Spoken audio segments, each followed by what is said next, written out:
Muy bien, pues vamos a continuar con nuestras jornadas internacionales técnico-científicas. Antes, con las prisas, no os lo dije. Para los que ya habéis venido varias veces, pues ya me conocéis. Los que no, soy Flor Álvarez Taboada, una de las representantes de la Escuela de Ingeniería Agraria y Forestal y de la Universidad de León en la Mesa del Castaño del Bierzo y parte de la organización de las jornadas. Entonces, vamos a continuar con el bloque temático 2 de producción vegetal. Y la primera de las ponencias está a cargo de Javier Fernández. Como el resto de los ponentes, disponéis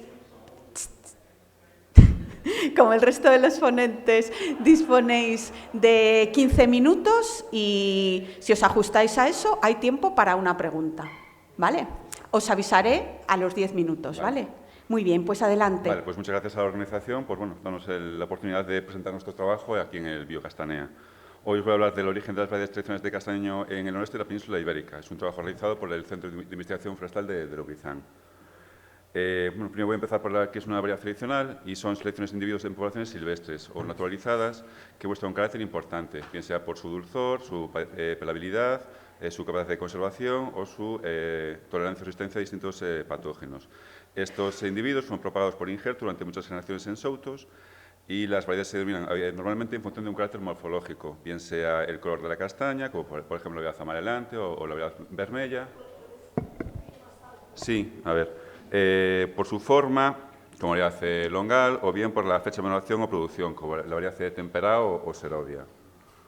La expansión de estas variedades injertadas dieron lugar a la aparición de una serie de homonimias y sinonimias. Se llaman denominaciones sinónimas aquellas que presentan un mismo genotipo, pero con diferentes denominaciones, y variedades homónimas aquellas que presentan genotipos distintos para una misma denominación. Y para confirmar estas identidades se utilizan tanto marcadores moleculares como marcadores morfológicos. El castaño es una especie que ha sido domesticada durante siglos. Los primeros estudios, los primeros datos datan de la Grecia clásica, donde el cultivo de la castaña era a pequeña escala y la madera pues lo mismo. Luego, en el año 800 a.C.,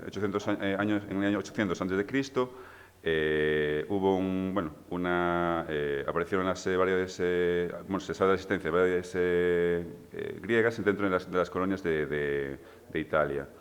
Por otro lado, en la Edad Media hay un periodo de expansión de este cultivo. Digamos, fue la edad de oro de este cultivo y hubo una expansión tanto de su fruto como de la madera pues, por toda Italia y por todo el resto de Europa. Y en Galicia la primera evidencia clara que hay de este cultivo es en el 842 y fue una base económica importante y una fuente de alimento tanto para personas, comunidades y instituciones religiosas.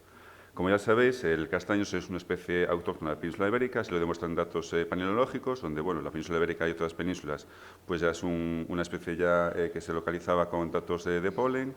Lo mismo ocurre con las condiciones climáticas, donde durante la última glaciación y en el Holoceno se ve que se dan las condiciones óptimas para que esta especie estuviese habitando la península ibérica, y también hay serie de datos genéticos que indican que el norte de la península ibérica es una especie autóctona de la península.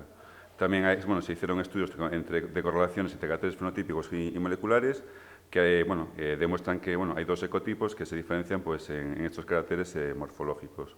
Y por último, en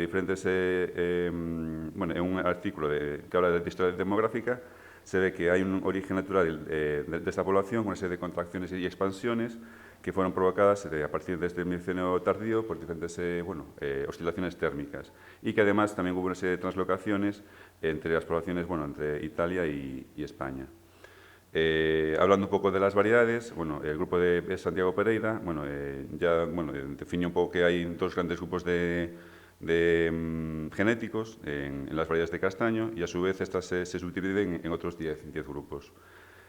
Más concretamente, por ejemplo, en el Bierzo se encontró que hay una alta variedad genética que puede ser explicada por la actividad humana. En Andalucía también se identificaron 38 variedades, las cuales 12 eran en Huelva, 26 en Málaga, y luego aparecieron una serie de homonimias y sinonimias. Y por último, en Extremadura se identificaron 39 variedades, de las cuales 24 son autóctonas, 5 son híbridos interespecíficos y 2 pertenecen a otra región. Nuestra hipótesis de trabajo es que las variedades cultivadas en Galicia pudieron tener un origen genético distinto. Unas pudieron ser seleccionadas en rodeos naturales y otras pudieron ser traslocadas o mezcladas con diferentes grupos genéticos. Para ello, los objetivos del estudio fueron los siguientes. Primero, analizar relaciones genéticas entre las variedades cultivadas en Galicia y otras regiones, conocer con el origen genético de estas variedades, utilizando para ello 29 poblaciones naturales, una serie de muestras de referencia de 29 poblaciones naturales, que fueron clasificadas previamente en 4 grupos genéticos. Y, por último, definir una serie de homonimias y sinonimias. Para nosotros, una variedad tradicional desde un punto de vista de genético es un clon o grupos de plantas genéticamente idénticos que derivan de un único cigoto propagado vegetativamente y que muestra un único genotipo con una diferencia de un marcador altamente polimórfico. ¿Qué quiere decir esto? Por ejemplo, tenemos una castaña que se plantó en su momento y dio lugar a un castaño de unas características. Este castaño fue seleccionado y fue injertado en otros árboles para producir ese árbol con características deseadas para el seleccionador. En nuestro estudio partimos de una base de datos de 880 accesiones de variedades injertadas, de las cuales se hizo primero una selección de individuos. Se seleccionaron aquellos individuos que tuvieran más de un genotipo repetido y en total obtuvimos un total de 59 variedades distintas, de las cuales 99 provienen de 29 variedades que fueron caracterizadas previamente, tanto con caracteres morfológicos como moleculares. Y luego también se recogieron otras 447 accesiones en diferentes regiones: Galicia, El Bierzo, centro de la península, Portugal y Francia. Lo que queríamos saber un poco es conocer la historia geográfica de estas variedades, de estas 29 variedades, en principio de estas 9 variedades, y si había alguna más también, y las sinonimias y homonímias que había entre ellos. Para eso se utilizó una serie de métodos de laboratorio de rutina, se extrajo el ADN, se cuantificó mediante PCR 9 microsatélites y luego se hizo un análisis de fragmentos en un equipo de electroforesis capilar. También se hicieron una serie de análisis de datos rutinarios con diferentes programas genéticos, que son los que veis ahí. Para definir cada una de las variedades, tomamos, cuando fuimos a campo, por ejemplo, en la variedad amarelante,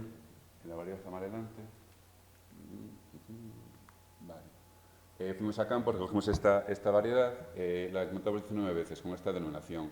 Al hacer el genotipado vimos que había un genotipo dominante, en este caso son 10 repeticiones y seleccionamos este genotipo como genotipo de amarelante. Lo mismo hicimos con famosa, recogimos esta denominación 14 veces, pero apareció 11 veces repetida un mismo genotipo. Lo mismo para longal, por ejemplo, longal sí que vimos que hay un genotipo que realmente finalmente era Laura y otro que era rañuda.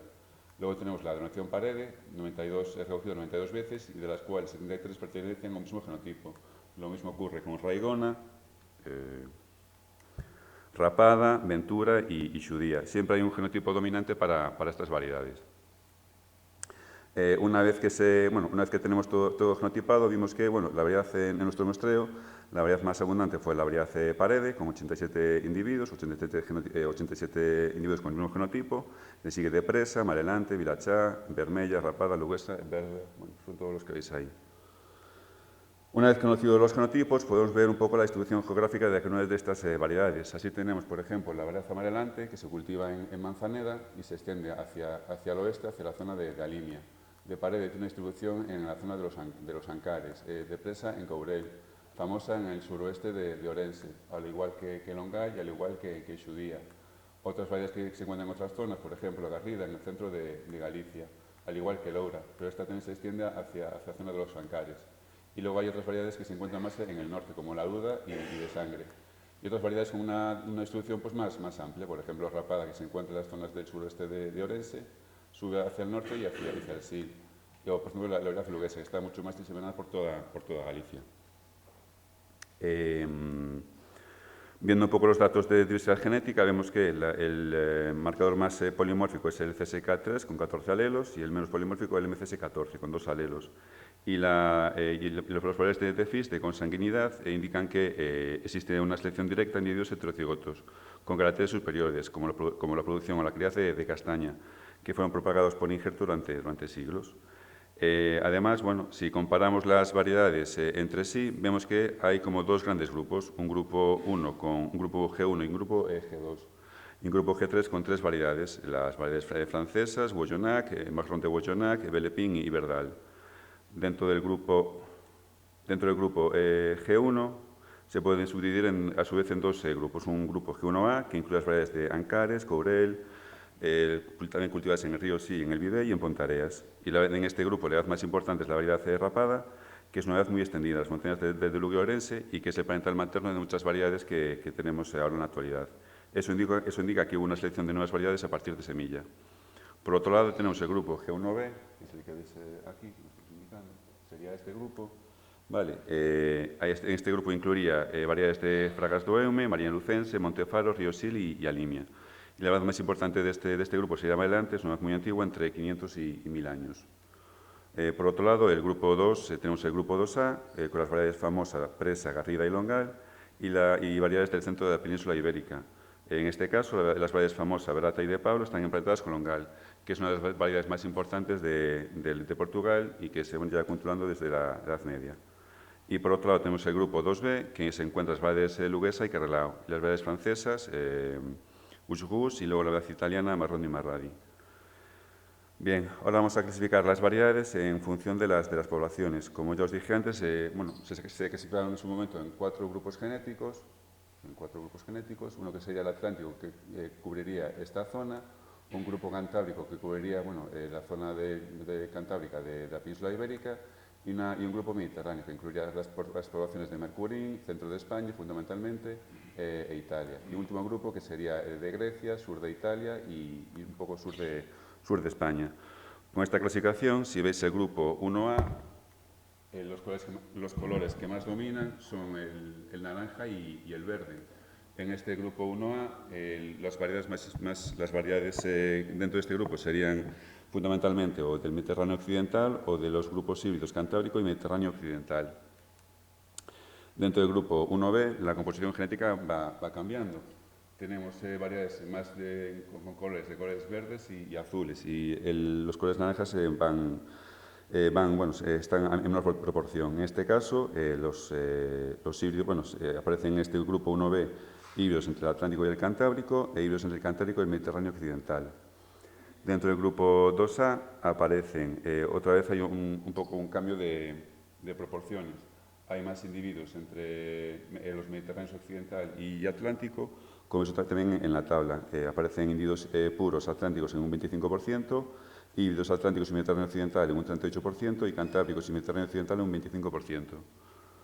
Dentro del grupo 2B ya todas las variedades son mediterráneas, bien 50% Mediterráneo occidental y 50% Mediterráneo occidental y oriental, que sería este grupo. Y por último tenemos el grupo 3, que serían fundamentalmente o bien mediterráneas, occidental-oriental, sería esta, y luego híbridos entre el cantábrico, Mediterráneo occidental y oriental. Y luego quedó una variedad, que lo que creo que fue recordar, la Bellepin, que quedó sin clasificar. Vale, si tenemos en cuenta si subdividimos esta población mediterránea en varias subpoblaciones, por ejemplo, la población de Mercurín, vemos que esta población mediterránea son variedades que podían ser clasificadas dentro de este grupo. Si clasificamos estas variedades mediterráneas, teniendo en cuenta como población mediterránea el centro de la península ibérica, vemos que aparecen estas variedades que ya vimos antes en Mercurín y aparecen otras, entre ellas la de Marroni y Marradi, que ves al final de la tabla, que puede verse por el proceso de translocación de material de Italia al centro de España. En cambio, si ponemos como población mediterránea las poblaciones de Italia, vemos que las variedades que podían venir de fuera podían ser Puga da Fora, Luguesa, que es una variedad que se sabe que ya viene de fuera, y bueno, aparece nuevamente Marroni y Marradi, lógicamente, y otras variedades como las francesas Bertalia Bourgeois y la Vermeña Castellán. Y como tenemos en cuenta la población de Grecia, ninguna variedad queda clasificada dentro de este grupo. Esto lo voy a pasar.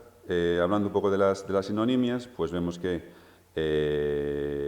por ejemplo, la variedad amarelante, vemos que se cultiva, como ya dije anteriormente, en la zona de las montañas de Orense y se extiende hacia el oeste, denominándose Cruzao o Abarcá. Cuando hablamos de la variedad vermella, que se cultiva fundamentalmente en el Caurel, esta se extiende hacia el oeste por el río Sil, llamándose también Vermella, luego en el norte como Monfortina y en el sur como de Lemos.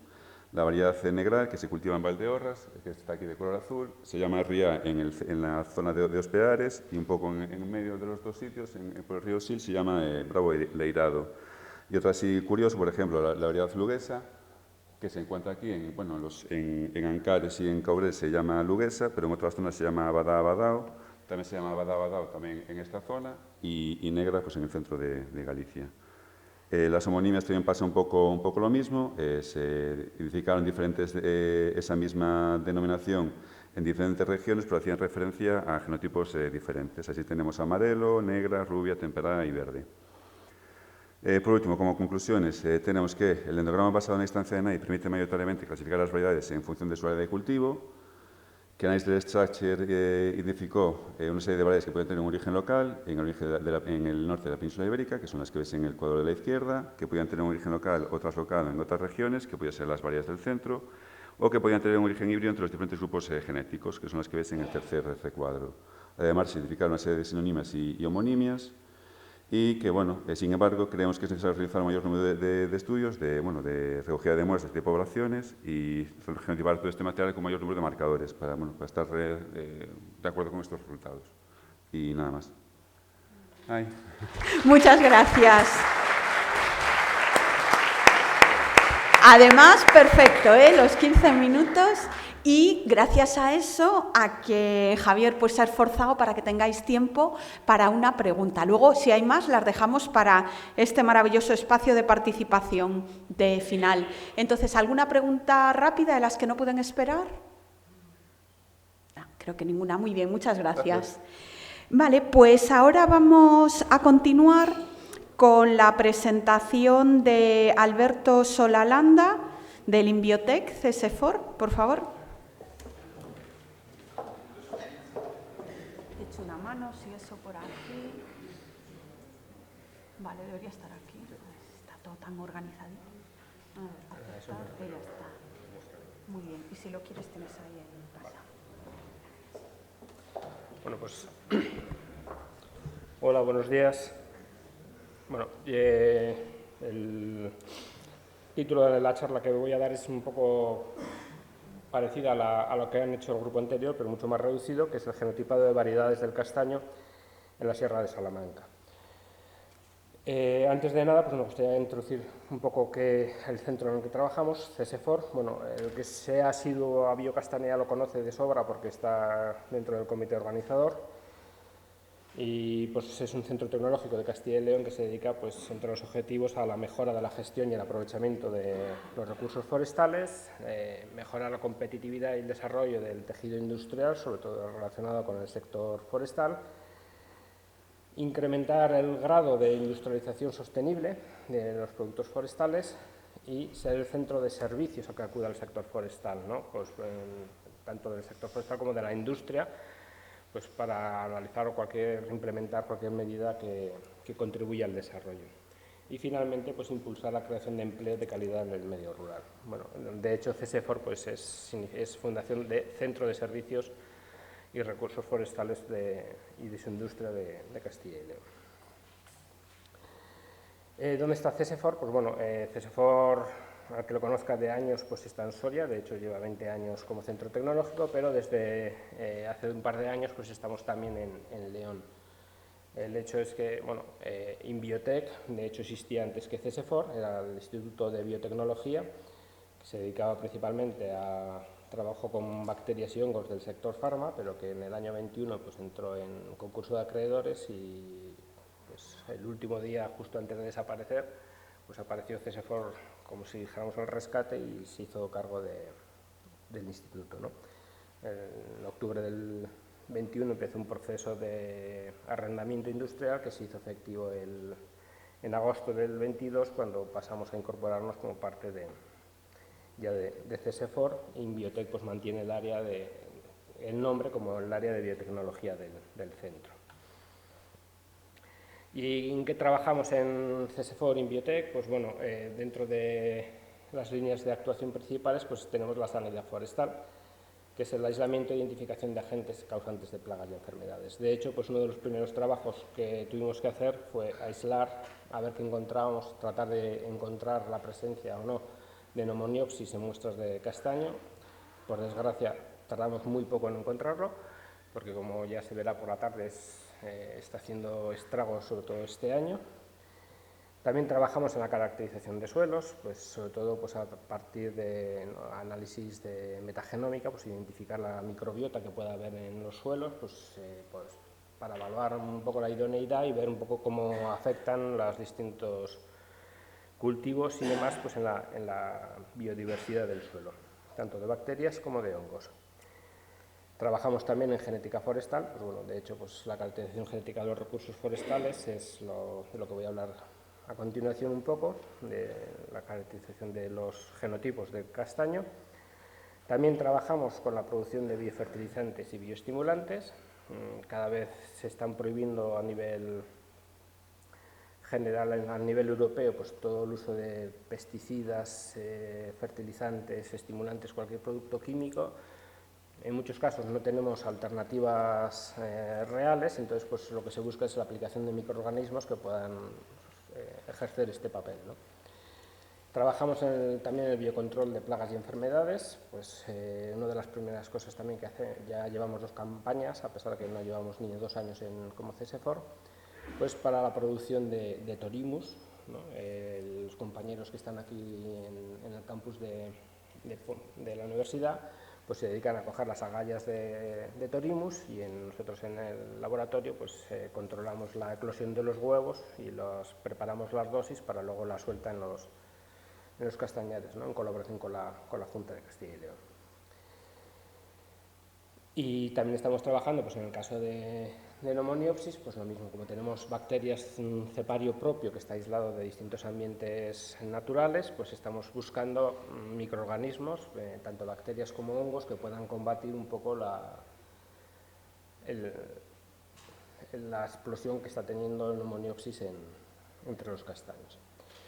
Y finalmente pues también trabajamos en la revalorización de subproductos pues para aprovechar un poco más los recursos naturales, ¿no? Pues sobre todo ahora que está tan de moda el tema de la bioeconomía circular, pues ver en qué se pueden aprovechar esos recursos, caracterizarlos químicamente pues para luego poder dar algún tipo de salida. El tema ya un poco de mi charla, como el público es un poco más heterogéneo, no es solo científico, ya hemos visto una parte muy técnica, pues lo mío es más divulgativa. En colaboración, un proyecto, aunque no está indicado, pues bueno, está financiado por la Diputación de Salamanca, pues será el genotipado de los castaños que hay en la Sierra de Salamanca, ¿no? El genotipado, pues que es, como os digo, pues bueno, es un poco más divulgativo que técnico, pues aquellos que trabajáis ya lo sabéis más que de sobra, pero bueno, un poco los que puedan estar aquí por interés puro y duro, pues es el análisis de regiones variables del genoma.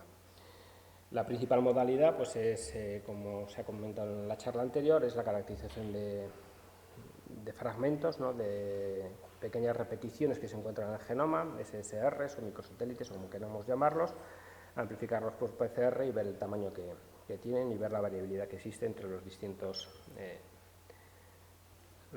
plantas o distintos castaños en nuestro caso. ¿Y para qué sirve? Pues sobre todo pues para determinar el linaje de individuos en una especie, pues igual que se hace con los humanos, pues para determinar la prueba de paternidad, ¿no? Pues miremos una serie de marcadores y cuantos más marcadores miremos, pues más fiable es la caracterización del individuo.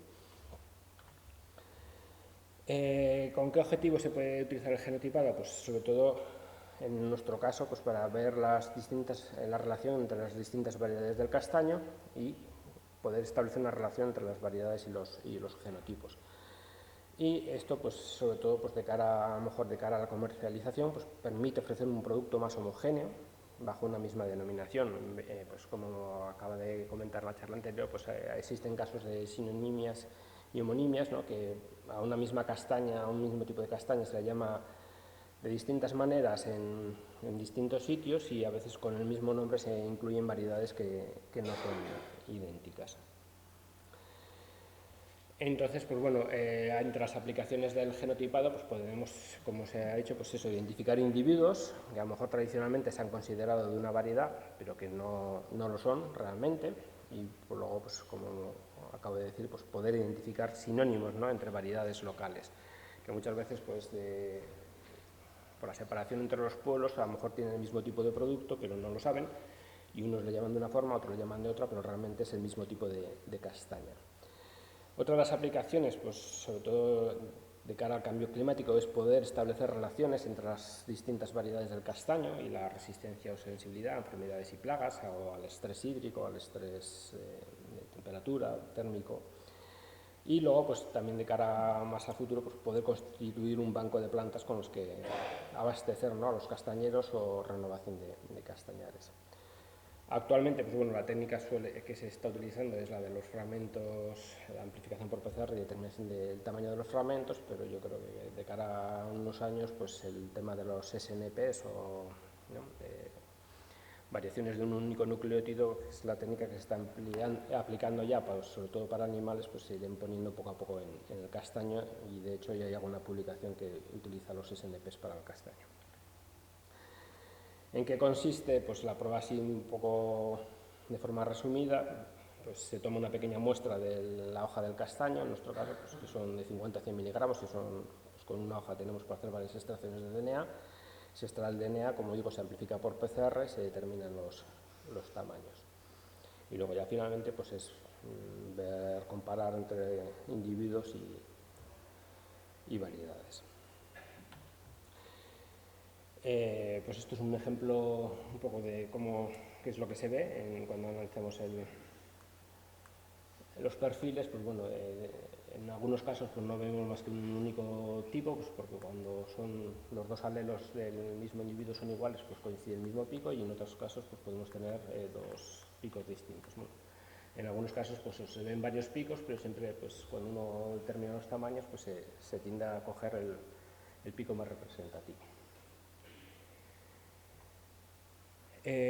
Ya concretamente dentro del proyecto, pues como se ha comentado en la presentación de las charlas, el 70% de los castaños de Castilla y León están en el Bierzo, pero bueno, ese castaño ya está más estudiado, pues al igual que el de Galicia, pero también hay otras zonas con castaños. Entonces nosotros, pues como digo, por iniciativa de la Diputación de Salamanca, pues... perdón, sí. Como decía, que aunque el 70% de los castaños están de Castilla y León están aquí en el Bierzo, pues nosotros, por iniciativa de la Diputación de Salamanca, pues trabajamos en estas localidades, ¿no? No sé si ven bien los nombres, pero bueno, en la Alberca, Lagunilla, Montemayor del Río, El Cerro. Y entonces, pues bueno, son zonas donde está el castaño en verde oscuro, es la planta, la especie principal, y en verde claro pues donde es una especie secundaria de acuerdo al mapa forestal de España. 5 minutos. Vale, no, termino enseguida. Pues bueno, aquí simplemente las variedades que analizamos fueron 5: Calvotera, Injerta Bravo y Mondorina. 2, 3, 1, 2, 3, 4, sí. Bueno, entonces lo que vimos, por ejemplo, en el caso de la variedad Mondorina, es todo lo que analizamos era exactamente idéntico, pues no sé si porque no estaban muy distribuidas en el espacio, pero todos los individuos que analizamos fueron idénticos. En el caso de Injerta Bravo, pues vimos que la mayoría de ellos correspondían a un genotipo, pero había un segundo genotipo con menor representación. En el caso de la variedad Bravo, vimos que había bastante división, ¿no? Pues con el mismo nombre, lo que estamos hablando, pues había distintos tipos de castañas. En el caso de Calvotera, pues ocurrió como con Injerta Bravo, había mayoría de un genotipo, pero había un segundo genotipo con una menor representación. Y luego teníamos la variedad Injerta, que dieron 2 genotipos, pero uno de ellos era idéntico al de Calvotera y el otro era distinto de los otros. Bueno, hay que decir, en este caso nosotros analizamos 10 marcadores y entonces, pues bueno, en estos casos pues el 100% de los marcadores fueron idénticos. Entonces, pues, bueno, es un estudio que acabamos de empezarlo, entonces esperamos que se pueda prolongar en el tiempo y tener una mayor representación, sobre todo de estas variedades que están en menor cantidad. Y por mi parte ya nada más.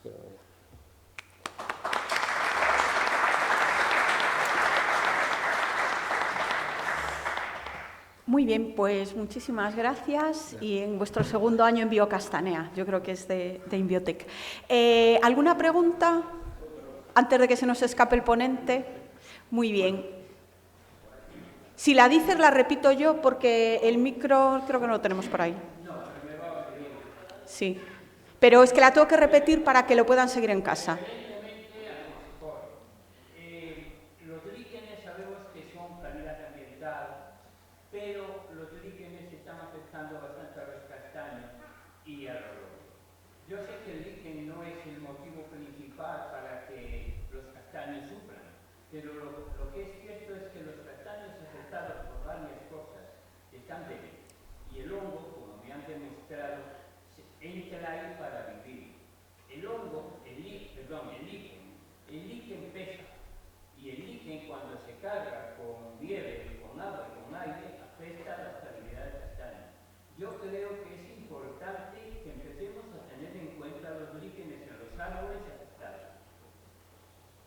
Es un comentario sobre la presencia de los líquenes en los castaños y está más que nada dirigido, me imagino, a CSFOR para que trabajen en eso. La parte que tenemos de patologías y plagas, enfermedades y demás, la tenemos por la tarde y mañana por la mañana, entonces yo creo que ahí pues seguro que también nos pueden aportar más, ¿vale? No sé si quieres comentar algo, Alberto. No, bueno, simplemente, a ver, nosotros llevamos, como he dicho, nosotros trabajamos en el sector farma, el sector del castaño, pues aparte de lo que encontrábamos en invierno, ¿no? Vendiendo en la calle ancha de León, pues desde mi punto de vista era poco más lo que conocía. Entonces en 2 años nos hemos tenido que poner las pilas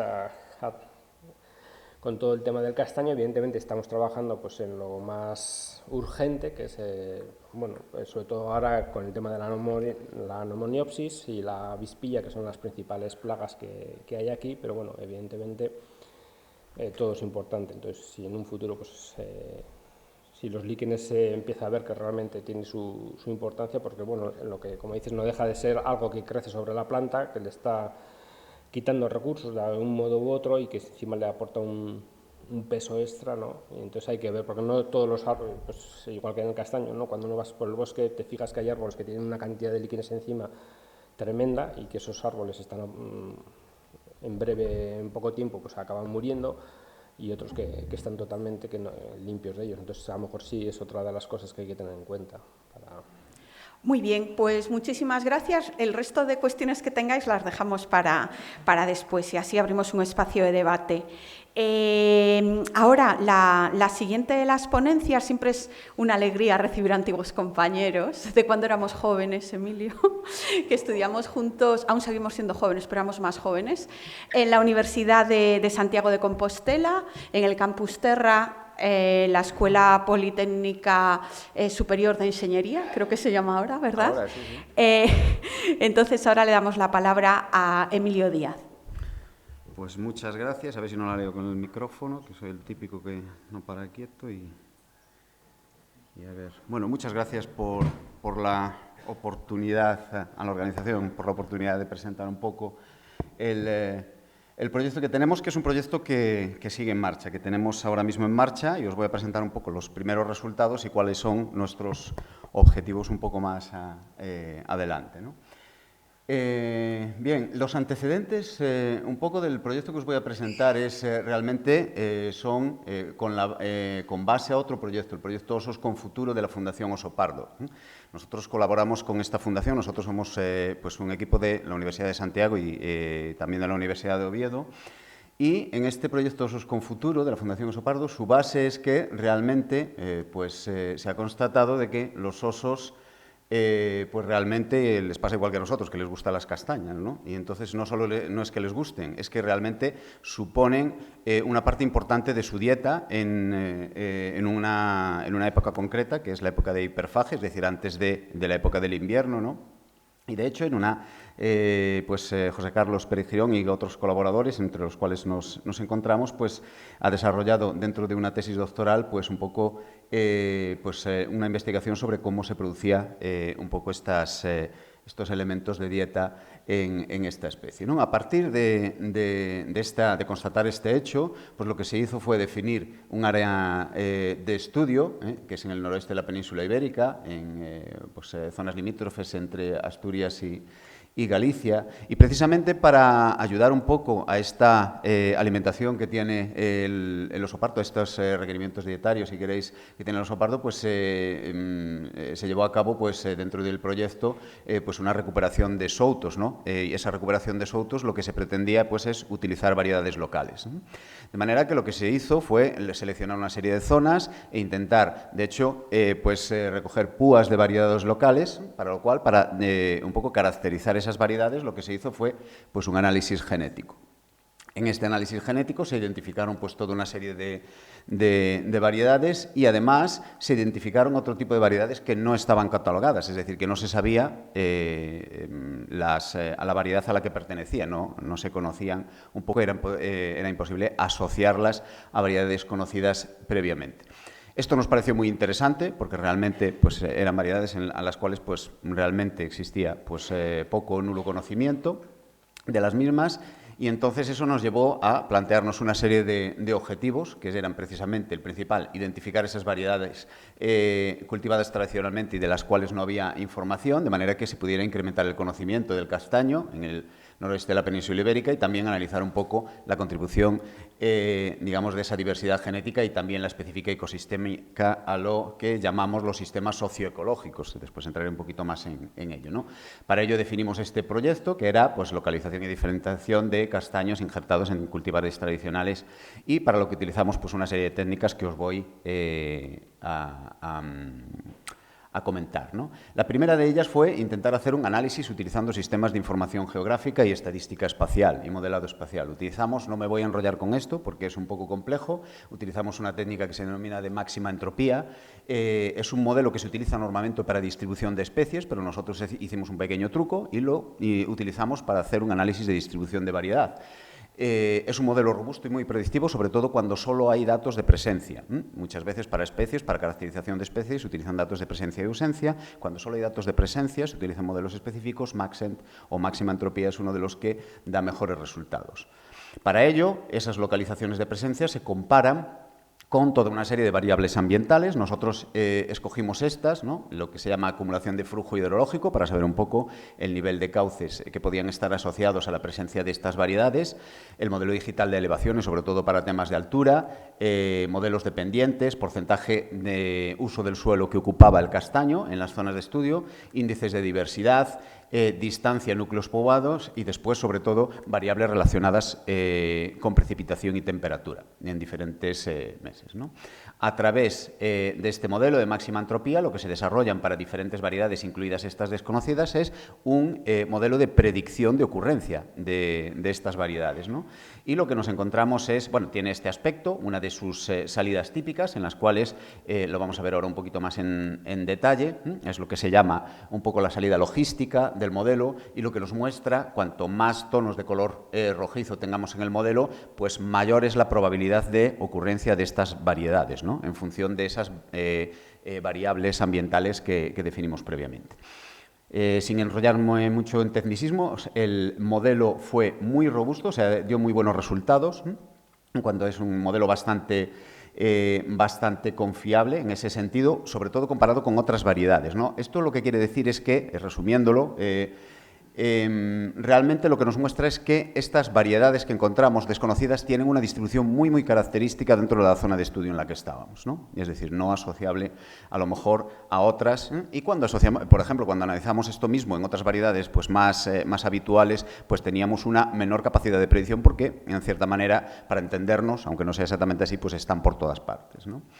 Lo que nos permitió analizar también Tampoco me enrollaré mucho, pero fue precisamente cuáles son las variables que más explicaban un poco la distribución de estas variedades, ¿no? Y fueron, curiosamente, no nos causó excesiva sorpresa las variables relacionadas con climatología, con precipitación y temperatura en meses más fríos, más cálidos o más secos, pero también aparecieron otras interesantes como eran precisamente las altitudes y la distancia a núcleos de población, lo cual nos explica pues una notable relación de estas variedades con ubicaciones específicas dentro del ámbito geográfico en el cual nos estábamos moviendo.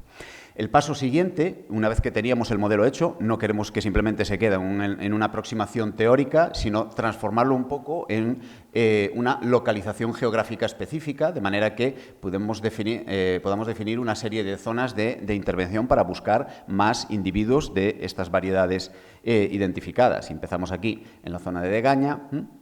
Y un poco el flujo de trabajo fue, a partir de esas zonas, aquí un poquito más de detalle y superpuestas con las localizaciones geográficas. Estas zonas en rojo son las que muestran un poco la mayor probabilidad de ocurrencia de estas variedades, pues dentro de esas variedades compararlas con fotografía aérea histórica.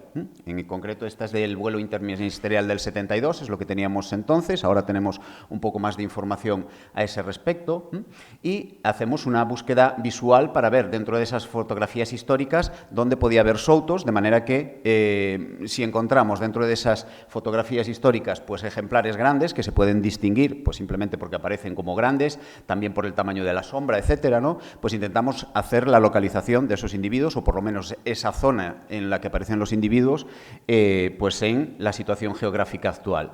Fijaros que también es tremendamente importante interactuar con la población local, porque son los que saben dónde están realmente esos castaños y los que tienen información precisamente de cómo se han aprovechado a lo largo del tiempo, y eso nos da una pista bastante grande de realmente dónde encontrar esas variedades locales. Otro elemento importante, no sé si os habéis fijado, fijaros la variación que hay entre, estamos hablando de los años 70 y la actualidad.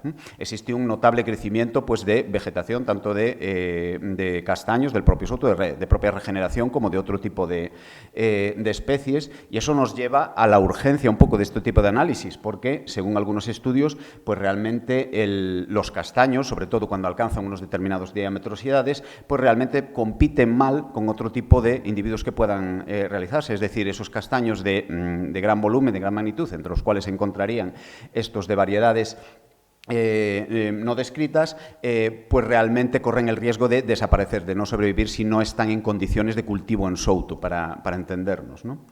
Vale, a partir de... Sí, acabo enseguida. A partir de estas localizaciones, lo que hacemos es una recogida de muestras y una catalogación de las mismas con un código y una serie de caracterizaciones para el análisis, y ya pasan directamente a los análisis de genotipado que, bueno, los anteriores compañeros pues ya os expresaron un poco, os dijeron un poco cómo se realizan, ¿no? Esto lo tenemos actualmente en realización. Es una parte importante porque aquí es donde vamos a validar el modelo. Realmente si seguimos encontrando esas variedades nuevas, ¿vale?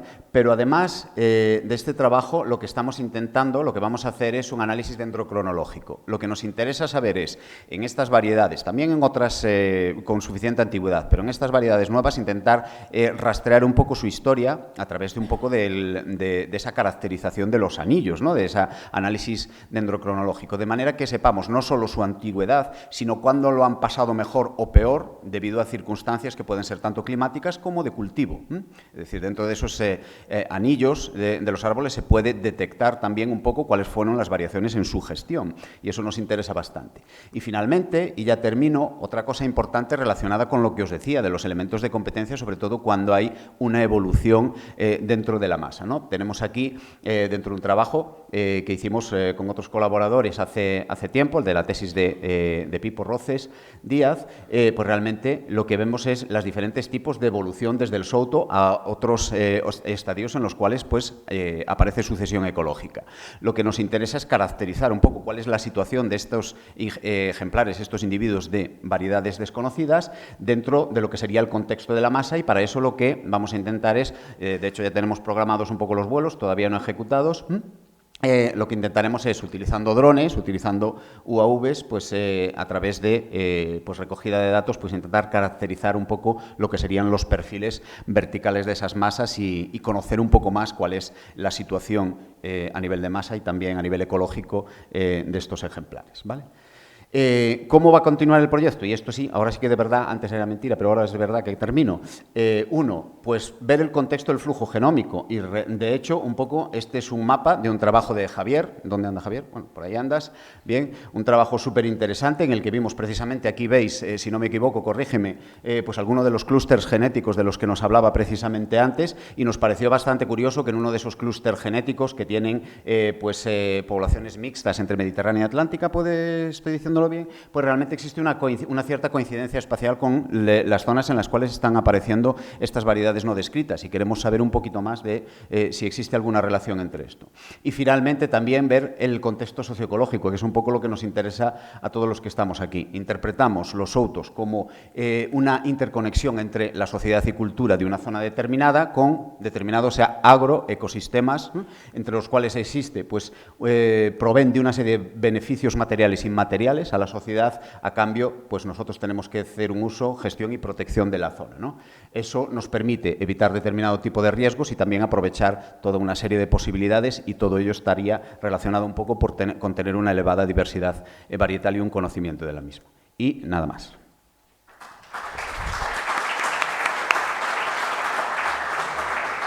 Muy bien, muchísimas gracias, parabéns por la presentación. Muchas gracias.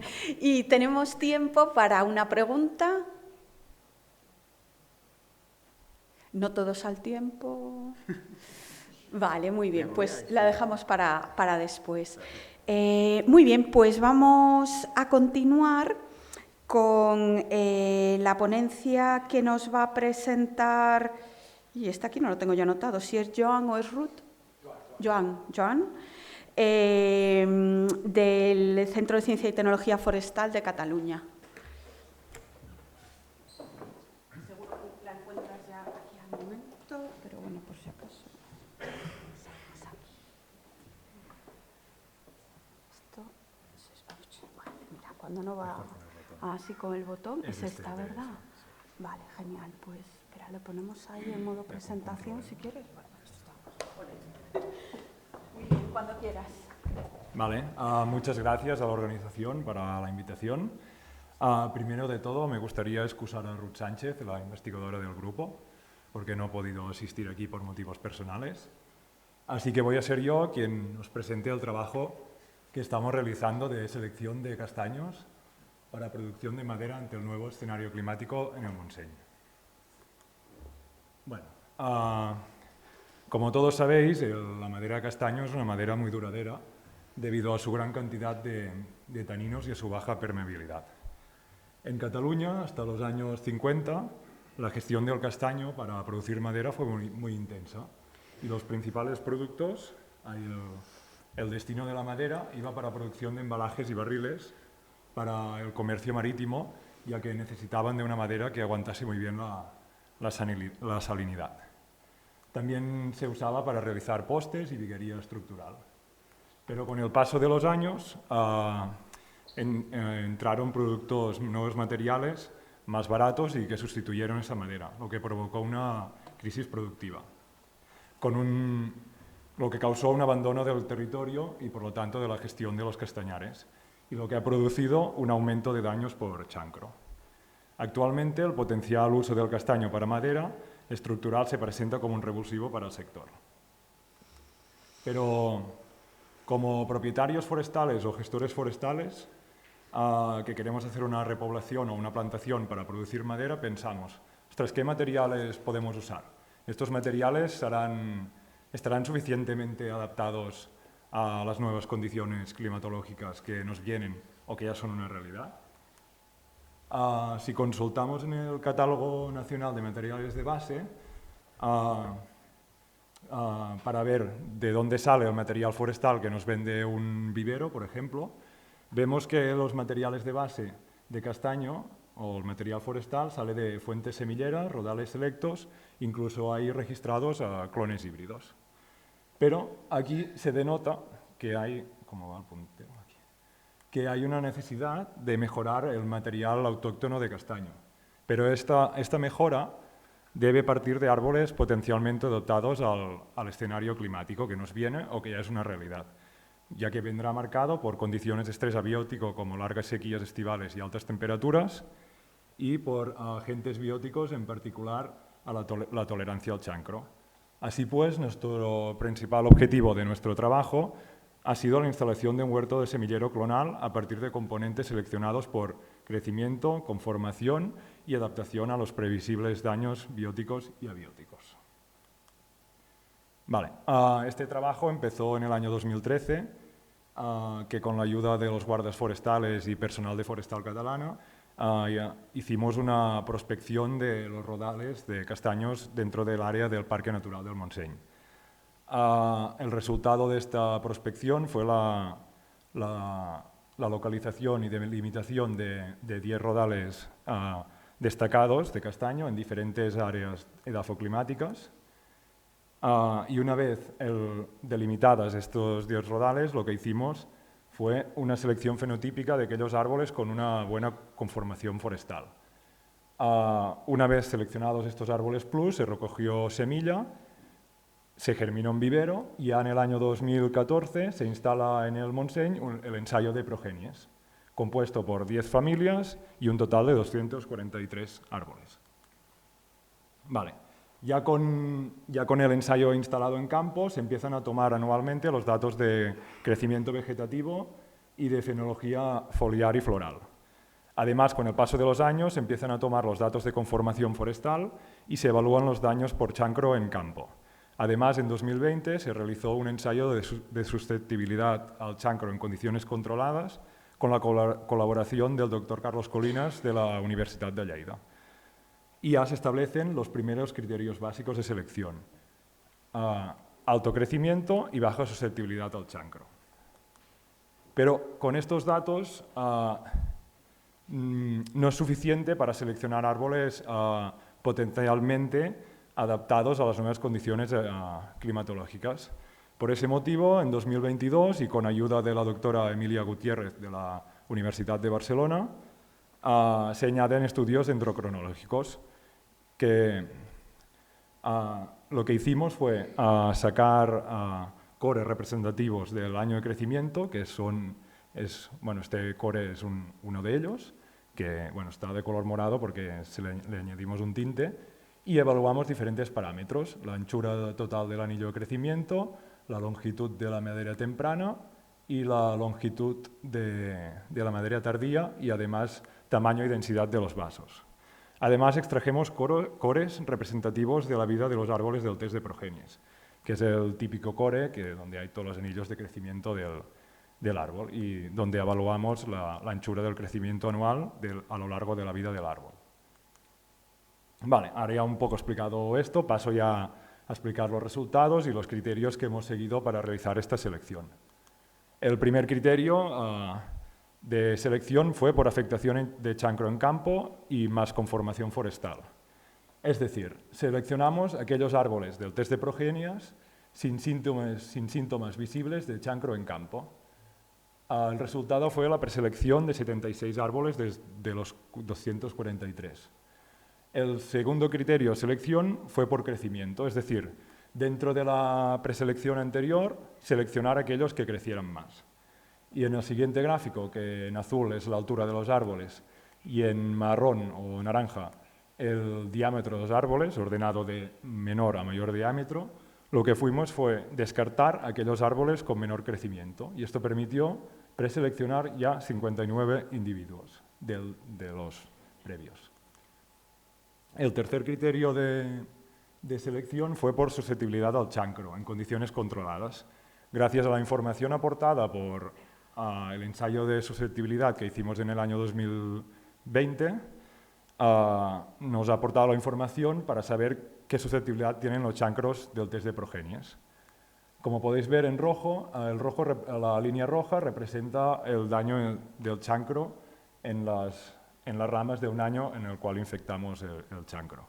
Está ordenado de mayor a menor daño, y lo que hicimos fue descartar de la selección anterior aquellos individuos que tenían un daño superior al percentil 75, lo cual conllevó a la preselección de 45 individuos hasta el momento. Ahora ya pasamos a los criterios de selección por adaptación a las nuevas condiciones ambientales. Pero primero de todo hicimos un estudio de la climatología, desde el 2015 al 2022, de la etapa de los árboles en la plantación. El objetivo de este estudio es seleccionar un año con las peores condiciones climáticas para saber la respuesta ambiental, la respuesta del árbol a un año con las peores condiciones. Así pues, seleccionamos el año 2022, que como sabéis estuvo marcado por unas olas de calor terribles, una baja precipitación, bueno, un poco como este año, igual. Y lo que hicimos fue, ya seleccionado el año en donde íbamos a focalizar la selección, pues ya sacamos esos cores que os he comentado anuales de los 45 individuos preseleccionados hasta el momento. Vale. En paralelo, elegimos 8 individuos entre el material seleccionado de 8 familias distintas para conocer su respuesta ambiental a lo largo de la vida de los árboles. Lo que hicimos fue sacar un par de cores de los árboles en distintas orientaciones y medimos la anchura del anillo de crecimiento de todos los años. El resultado de estas mediciones se ve en el gráfico y, como se puede ver, el año 2020 todos los castaños tuvieron unos crecimientos muy elevados, gracias a que fue un año con elevadas precipitaciones. En cambio, otros años que fueron más secos, los anillos eran muy estrechos. Y esto ya nos dice que hay una respuesta dendrocronológica muy ligada a la climatología, como es lógico. Vale, ahora ya nos centramos en los cores anuales que sacamos en cada una de las 45 preselecciones.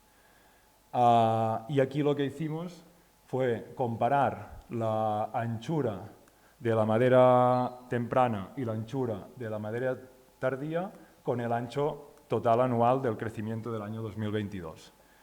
El gráfico de los puntos amarillos representa la madera temprana comparada con el ancho total del anillo. Y los puntos azules, la madera tardía, en comparación al ancho total del anillo. Como podéis ver muy gráficamente, la madera tardía de 2022 está más estrechamente ligada al ancho anual total del anillo que la madera de primavera. Por ese motivo, el siguiente criterio de selección se basará por elevada anchura del crecimiento tardío del anillo. Vale. Bueno, como he comentado, el cuarto criterio de selección, nos hemos focalizado en seleccionar aquellos árboles con más crecimiento tardío. Si os fijáis en el gráfico, el color morado representa el tanto por ciento de madera tardía y en color verde el ancho total anual. He ordenado de menor a mayor ancho total anual. Y lo que hicimos aquí es descartar aquellos árboles con un menor porcentaje de madera tardía, que coincide con los árboles que han crecido menos, ¿no?, el año 2022. Así pues, la selección hasta el momento queda en 41 individuos preseleccionados.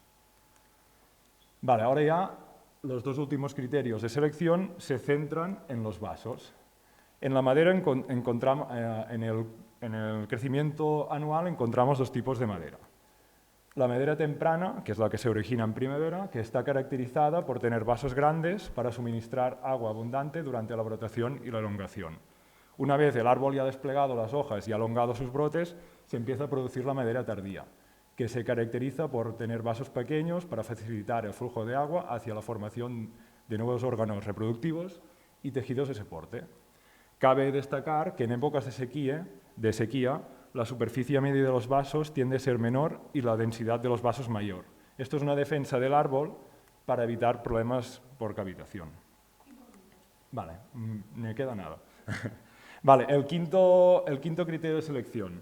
Pues lo que he comentado. Aquí lo que nos interesa es seleccionar aquellos árboles con un área media de los vasos más pequeña, porque potencialmente serán más resistentes a la sequía. Así pues, un poco lo que hemos hecho hasta ahora, el gráfico con el área media de los vasos, y hemos descartado aquellos árboles con un área media de los vasos mayor. Y la preselección hasta el momento actual son 337 individuos preseleccionados. El sexto criterio y último de selección fue por densidad de vasos. Aquí lo que hemos buscado es seleccionar aquellos árboles con mayor densidad de vasos. Así por lo de antes, gráfico con densidad de vasos, ordenado de menor densidad a mayor densidad, y lo que hemos hecho es finalmente ya seleccionar 34 individuos. Bueno, ya conclusiones, ¿no? Con este trabajo se han seleccionado 34 materiales de 9 familias distintas, lo que representa un 10% de los iniciales, a los 9 años de un test de progenies, siguiendo los criterios que he ido comentando.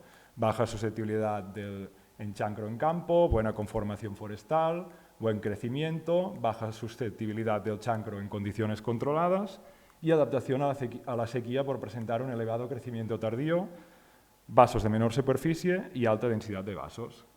Finalmente, estos materiales ya se encuentran injertados en vivero y serán los nuevos componentes de un huerto semillero clonal que se instalará en el Parque Natural del Montseny. Y eso es todo. Si hay una pregunta...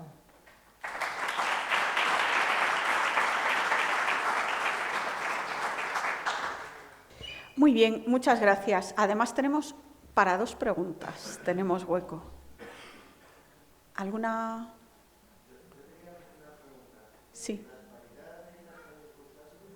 Perdón. Espera un segundo, que va el micro.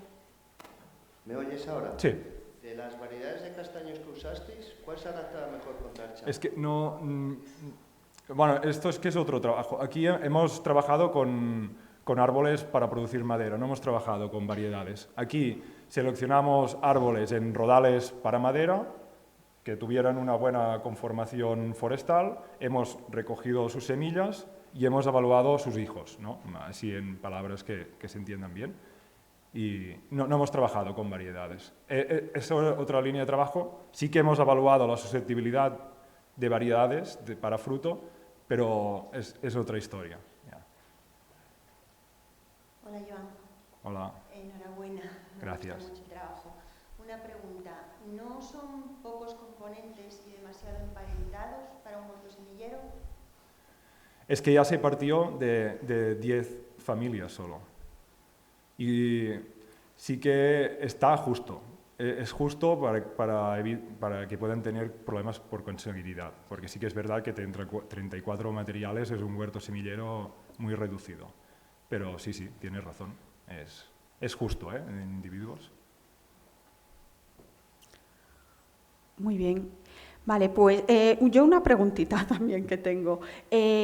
Cuando vi lo de los cambios de la densidad de la madera en función de, pues eso, me imagino que será estrés hídrico probablemente, ¿detectasteis en alguno de los que habéis probado si en lugar de cambiar la densidad de la madera lo que hacían era parar crecimiento? Sí, en lugar, perdona.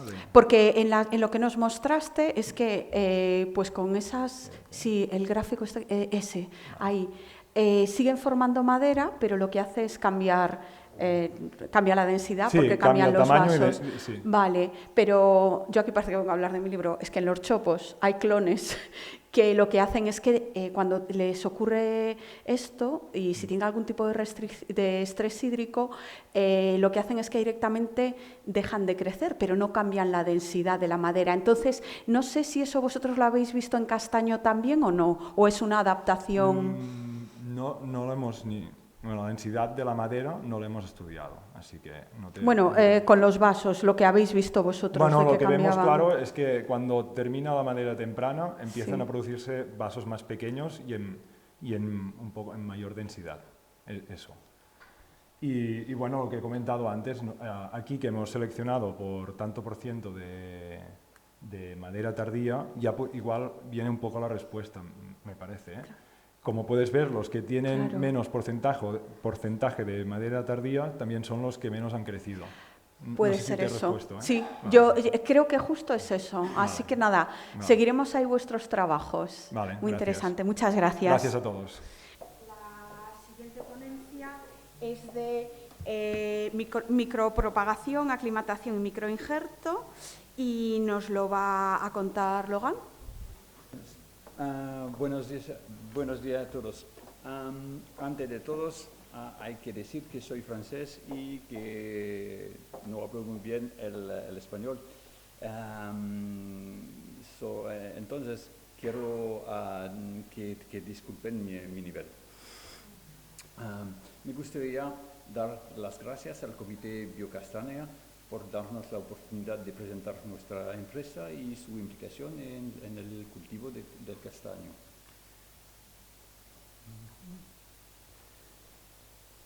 Tarnagas es un laboratorio francés de biotecnología. Trabajamos en varias áreas y la micropropagación de plantas es uno de los más importantes del laboratorio. Lo que conocemos es la multiplicación de plantas recalcitrantes, que son plantas que son difíciles a multiplicar, multiplicación de plantas raras, y aquí se ve por ejemplo, Strophanthus dicotomus, es una imagen de que es una planta de horticultura. Damos introducción, propagación, conservación, enraizamiento y aclimatación ex vitro de plantas. Y después la aclimatación, damos la micorrización, como se ve en la imagen, con el hongo Rhizophagus irregularis en el portainjerto UCB1 del pistacho.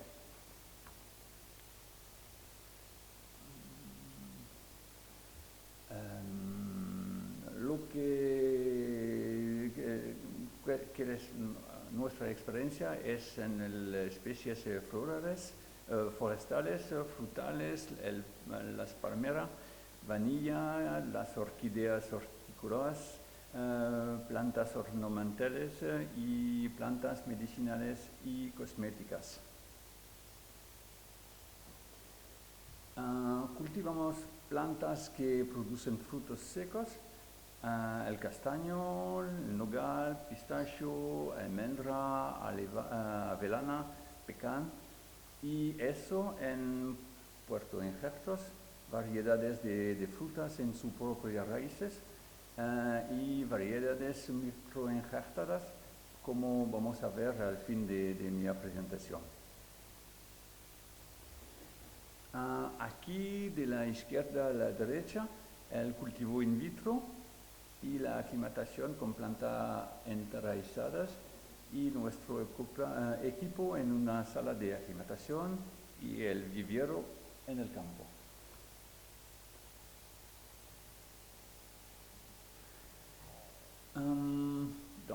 Entonces, ¿por qué la producción clonal de castaño in vitro? Esta producción nos permite de producir plantas sanas, sin virus, de producir rápidamente clones seleccionados, permitir el microinjerto y promover la renovación rápida del sector.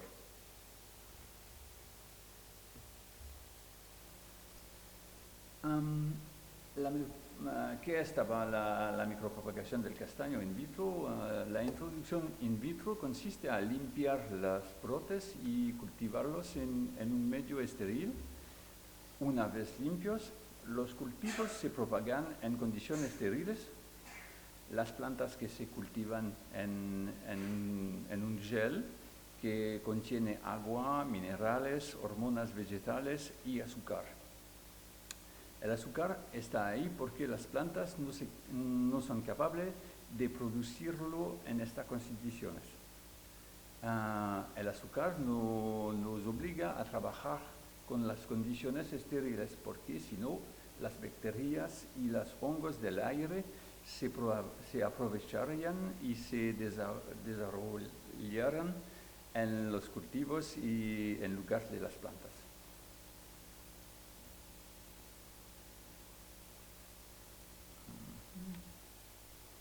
Aquí vamos a ver el crecimiento in vitro por 10 días. Por favor.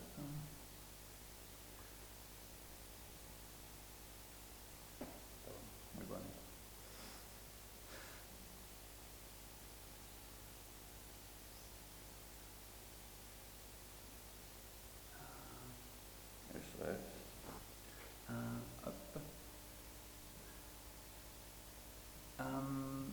nidificación produce un gran número de tallos y estos tallos pasan por medio de enraizamiento y producen raíces.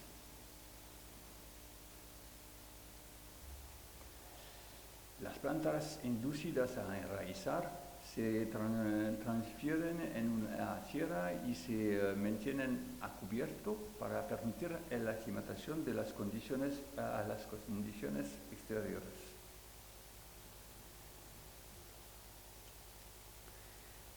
Aquí vemos plantas de variedad marsol al final de la aclimatación. Se ve las raíces,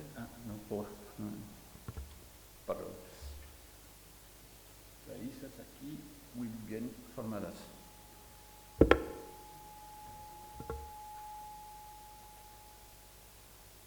La aclimatación es correcta cuando las raíces están bien desarrolladas y el tallo está creciendo. Nuestro resultado muestra una producción de éxito superior a 80%. En este caso es muy bien para la producción.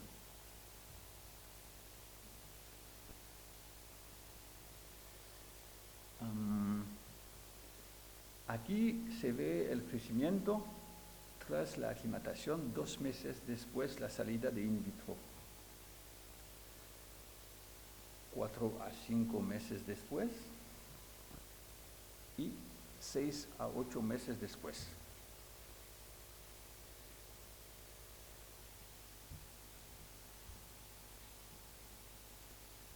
Entonces, lo que ofrecemos es portainjertos y que conocen el marsol, maribul, marval, ferrusac o marlac y variedades francescas que no sé si conocen pero tienen.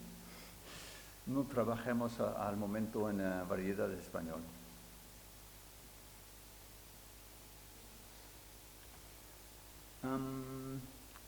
La producción se vendemos en 2 condiciones. Es el plug Jiffy a partir de 3 meses y se puede también comercializarse en tarros de 1 litro a partir de 5 meses.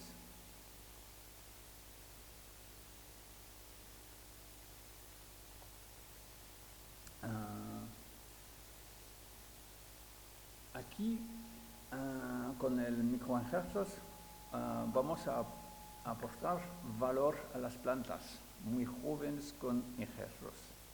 A partir de los 3 meses de salir de in vitro, injertamos las plantas con variedades que han propagado in vitro. Esta técnica nos permite producir plantas interjectadas durante todo el año, de enero a diciembre. Esta es la técnica para el microinjerto.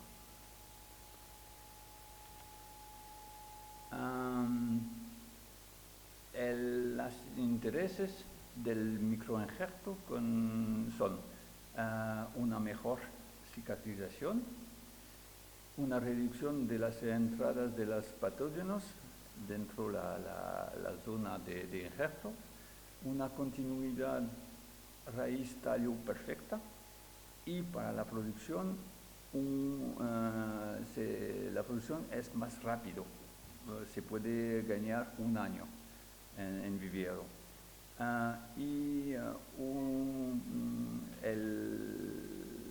El mejor interés se puede ser el menor incompatibilidad entre variedad y portainjertos. Aquí soy al fin. Entonces, juntos con las chicas del laboratorio, gracias por su atención.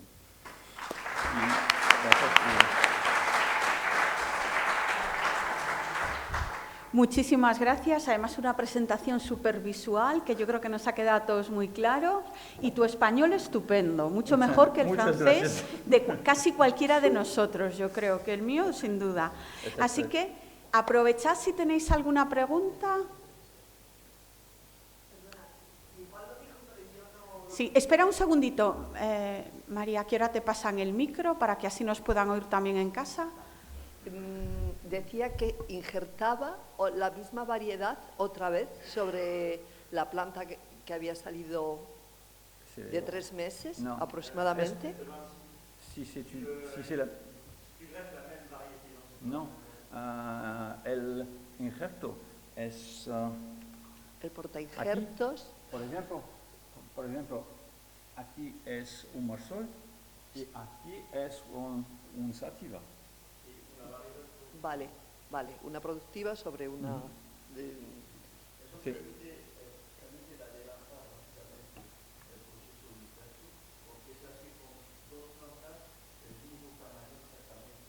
Ah.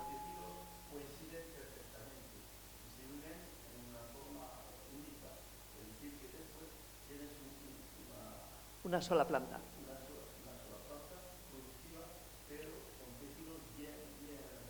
Acoplados. Entonces. Vale. Las dos plantas, lo que pasa que han sido producidas de la misma forma. Las dos plantas están producidas también in vitro, es decir que eso. La planta, el portainjertos está trabajado in vitro y la otra también. Para tener un portainjertos seguro, sí, y libre de enfermedades. Lo que podemos... Okay. Aquí, gracias. En la imagen, allá en la imagen, se muestra un ejemplo de nogal microinjertado. Lo que podemos ver es que la zona de injerto es difícil de encontrar. Solo la diferencia en color puede mostrarlo. Es el mismo en... Muy bien, muchísimas gracias. ¿Me dejas Muy bien. hacer una, Flora? Sí, adelante. Gracias, Loan. Enhorabuena por la presentación. Una pregunta. Si tanto la variedad como el portainjerto los cultivas in vitro, ¿no hay problemas después de tardar la variedad en entrar en producción por el efecto del rejuvenecimiento del cultivo in vitro? Sí, le retard a la producción. Retard à la production. Par la suite, si ça ne va pas retarder la production plutôt que les microgreffe, si ça n'a pas une incidence sur la production ultérieurement. No el microinjerto, sino el hecho de que la variedad se cultive in vitro. Es decir, tú para que la variedad... El facto que la variedad estaba cultivada in vitro y después microinjertada. Voy a responder en francés si quieres. Le fait que la variété cultivée in vitro, ça la rajeunit beaucoup, effectivement. Donc on pourrait penser que ça va allonger la durée avant la fructification. Notre traitement, c'est-à-dire qu'avant de greffer, on fait un traitement d'endurcissement de la culture. C'est-à-dire qu'on va lui, un petit peu comme si on faisait des traitements pour faire de la cryoconservation, on va l'endurcir, créer des cellules qui sont beaucoup plus dures, beaucoup plus denses en sucre. Et donc au moment du greffage, c'est des plants, ce ne sera pas vraiment la même chose qu'un plant qui est cultivé in vitro. Effectivement, on peut avoir un retard un peu en quelque part d'1 an ou peut-être de 2 au niveau de la fructification, mais au niveau de l'architecture de l'arbre, de la composition de l'arbre, on va avoir quelque chose de bien plus pertinent. Vous le savez, vous en faites un petit peu, de choses qui sont beaucoup plus solides, beaucoup plus... l'architecture se fait plus rapidement et quelque part, on n'y perd pas grand-chose.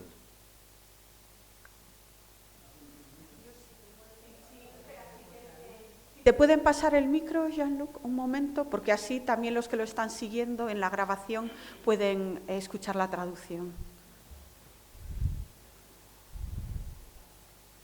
No, decía que endurecen la planta que van a injertar y, por supuesto, la ayudan después como a exprimir más rápidamente la fructificación.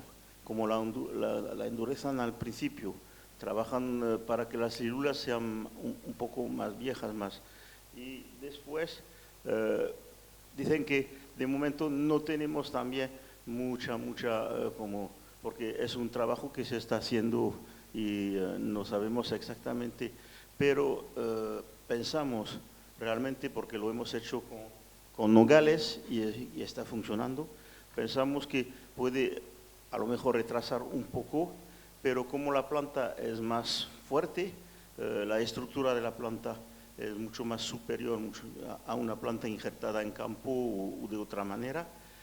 Finalmente, esta pérdida de un año quizás que se podía ocurrir en la producción, ya la vas a recuperar después porque vas a producir casi más y en mejor condiciones que con una planta injertada en el campo, porque el injerto está bien pegado, bien sellado y funciona mucho mejor. Y lo que vemos es que te permite de vez en cuando de llegar a compatibilidad que no lo había normalmente entre algunas plantas, porque como los tejidos ya son jóvenes, ya se pegan mejor y después tiene mejor compatibilidad para el futuro. Porque hemos llegado al laboratorio a injertar plantas que normalmente no son compatibles.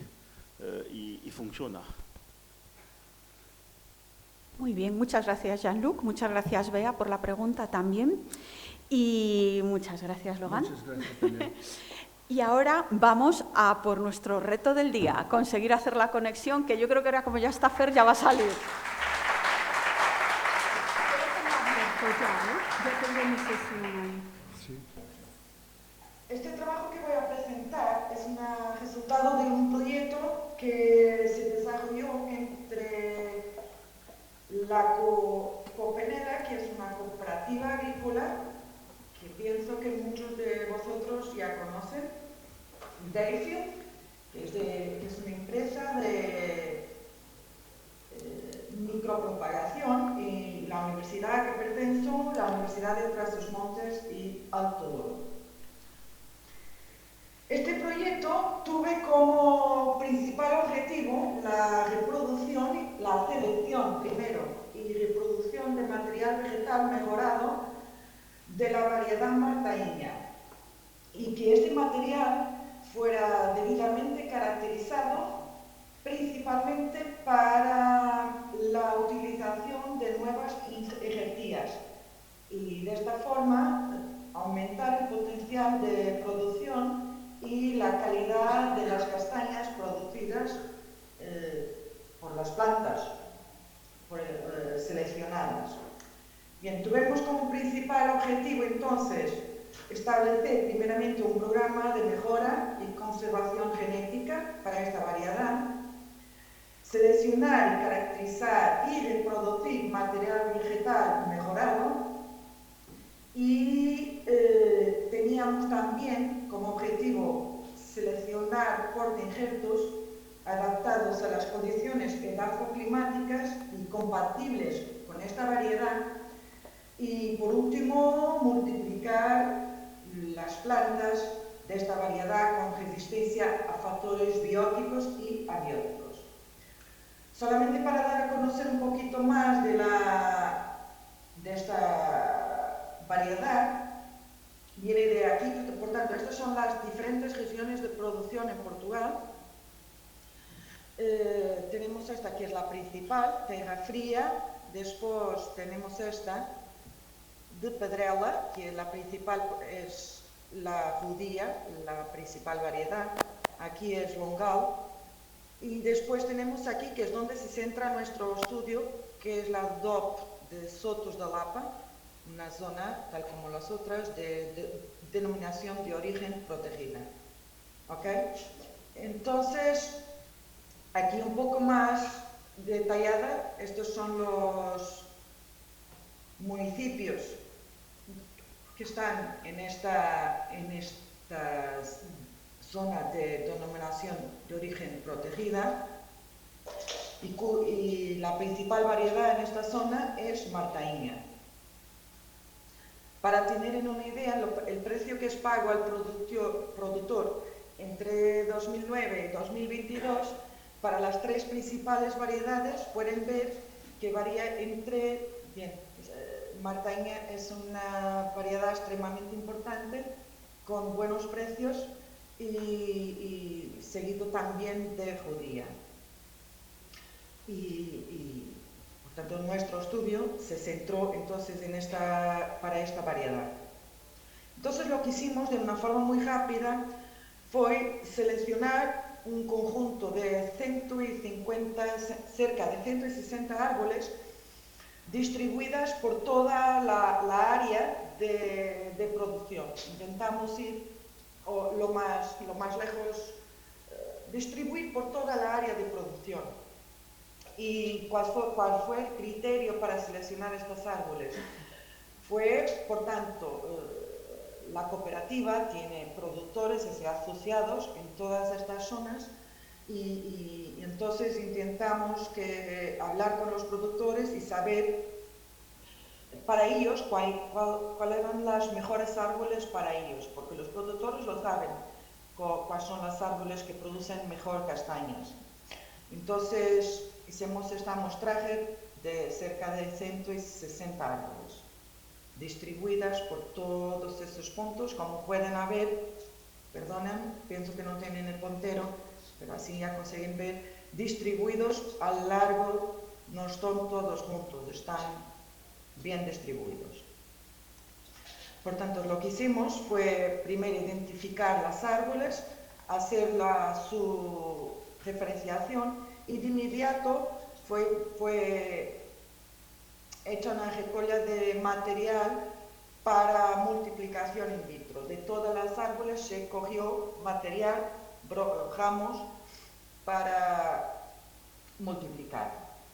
Después todas estas árboles fueron caracterizadas la área donde estaban, sabíamos si el suelo estaba movilizado, no estaba, caracterización morfológica y evaluación del estado fitosanitario, y cogemos también hojas para la evaluación del estado nutricional de las plantas, bien como estas hojas para después hacer los estudios genéticos. Algunas de estas árboles también seleccionamos como unas 30 por todas, se consigue mirar aquí, por algunos de los municipios de esta área, para hacer un estudio fenológico de evolución. Aquí está un ejemplo de todas las fotos. Seguimos los árboles semana a semana y sacamos fotos para ver el estado fenológico de las plantas desde el brote hasta la producción del orizo. Como os decía, también cogemos hojas para hacer análisis genéticas, para evaluar la variabilidad genética existente en esta variedad, porque tenemos muestras a lo largo de toda la zona de producción de la DOC, y también para poder obtener un perfil genético característico de esta variedad martaíña. Posteriormente también estamos ahora haciendo estudios de asociación entre la información genética con SNPs y la información que cogemos de la calidad del fruto, que os voy a hablar ya enseguida. Entonces, para hacer la caracterización del fruto, lo que hicimos fue en cada una de las árboles cogemos 30 orizos de una forma aleatoria, siguiendo diversas orientaciones. ¿Okay? Y entonces esto nos ha permitido hacer análisis en laboratorio de la calidad de los frutos. Algunos de los resultados obtenidos son aquí de una forma muy rápida. Por ejemplo, relativo al calibre, o sea, el número de castañas necesarios para hacer 1 kilograma, la muestra que tenía peor calibre fue esta, la 5,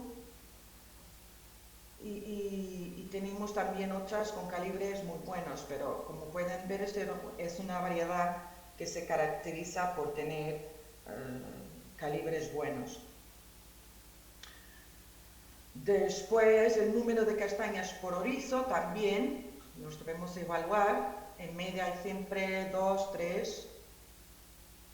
El porcentaje de castañas bien formadas también fue evaluado. El bichado también. Estos son dados de otro año, no de 2021, estos. Y después lo que hicimos fue intentar, con los resultados, por ejemplo, del 22 y 23, perdón, lo que hicimos fue, perdón, aquí hay un equívoco, 22, hicimos con 21 y 22, intentar ver cuáles eran los árboles con mejor performance, se puede así decir, con mejores resultados. Lo que pasa es que tuvimos un problema que fue, no conseguimos en los 2 años tener un número muy grande de árboles comunes. ¿Por qué? Porque el proyecto empezó ya tardíamente, en 2021, y en 2022, como saben, fue un año muy malo de producción.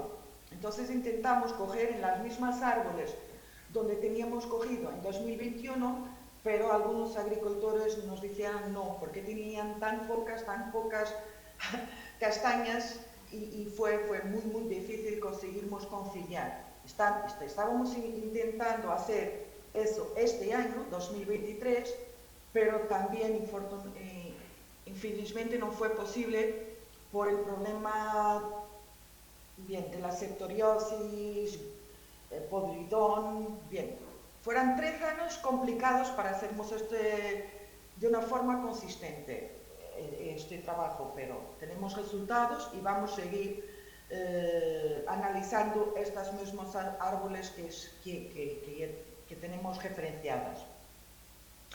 Bien, hicimos también algunos análisis químicas para la calidad del fruto y todos estos resultados de la parte química del fruto, de la parte más biométrica del fruto, por tanto de toda la calidad y la parte de producción, estos resultados los queremos todos integrar para después poder seleccionar los mejores genotipos. Mientras tanto, lo que se pasa es que la parte de propagación empezó con una selección.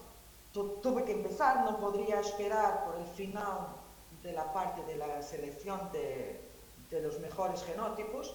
Entonces empezó de inmediato, y este trabajo de propagación fue hecho por Dayfield, que cogieran ramos en todas las árboles que estuvimos estudiando, todas. Entonces empezaron por limpiar, desinfectar los ramos de estas 160 árboles, estimular la brotación para coger brotos con 2 centímetros y después conseguir multiplicación. Aquí tenemos la inducción de brotación permitió introducir in vitro un total de 8.300 brotes, pero después de 2-3 semanas, 96% de los brotes fueron descartados por presencia de agentes contaminantes. Un total de 312 brotes establecidos de 79 árboles madres pasaran a la etapa de multiplicación in vitro, mientras que 139 explantes de las 48 árboles madre continuaran en la fase de multiplicación in vitro después de un primer subcultivo. En general, los brotes obtenidos de la recolección de material realizada en los meses de invierno, diciembre, enero, febrero y marzo, obtendrán mejores resultados. Aquí, los que se consiguen aquí en estos meses, consiguen mejores resultados do que en los meses de otoño y abril. Diciembre fue sin duda, diciembre y marzo, los meses que presentaron mejores resultados, y así sabemos que por lo menos en este caso son los meses en que se debe apostar más para hacer esta recolección. Después, por tanto, aquí teníamos dos objetivos: tener material para fornecer para injertar, ¿okay? Para injertar en las variedades, en los portainjertos resistentes como Marsol y otros, Coltad, Marsol, pero también, y queríamos también utilizar la técnica de microinjertía con este material que estábamos multiplicando en nuestra presentación, en nuestro proyecto que estamos gestionando, hacer microinjertía. Hicimos in vitro, esa microinjertía fue hecha in vitro, in vivo.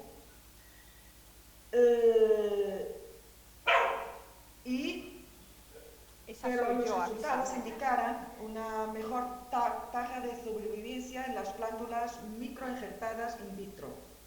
Las microinjertadas in vivo resultaron pasibles para la mayoría del material de campo, aunque no todos mostraron una respuesta favorable. Pero aquí conseguimos ver que tenemos algunos genotipos que sí, que tenemos respuestas favorables. Bien, esto acentúa que hay compatibilidades, que podemos tener genotipos que son compatibles. Aquí hacemos con plantas madre, por tanto, la variedad martaína en portainjertos de Marsol, y estas in vivo, y podemos ver que hay unas que sí, que hay compatibilidades y otras que no.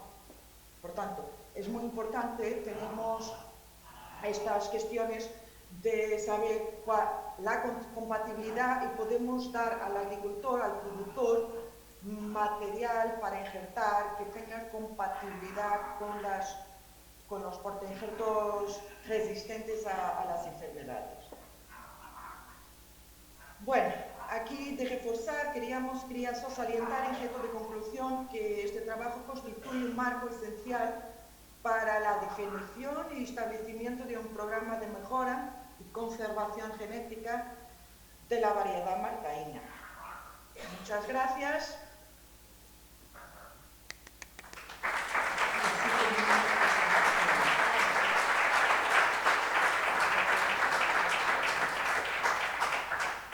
¿Tiene alguien alguna pregunta en concreto para esta ponencia?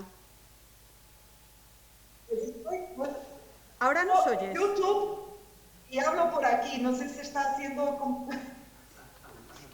Ahora conecte YouTube para poder oír si hay algo. Vale.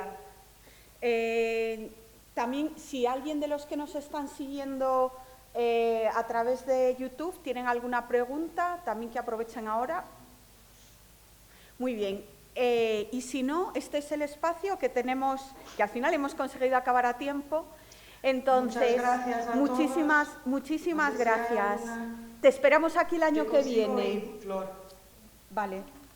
Ahora por YouTube. Ah, sí, vale. Que te esperamos el año que viene aquí, en Biocastanea. A ver.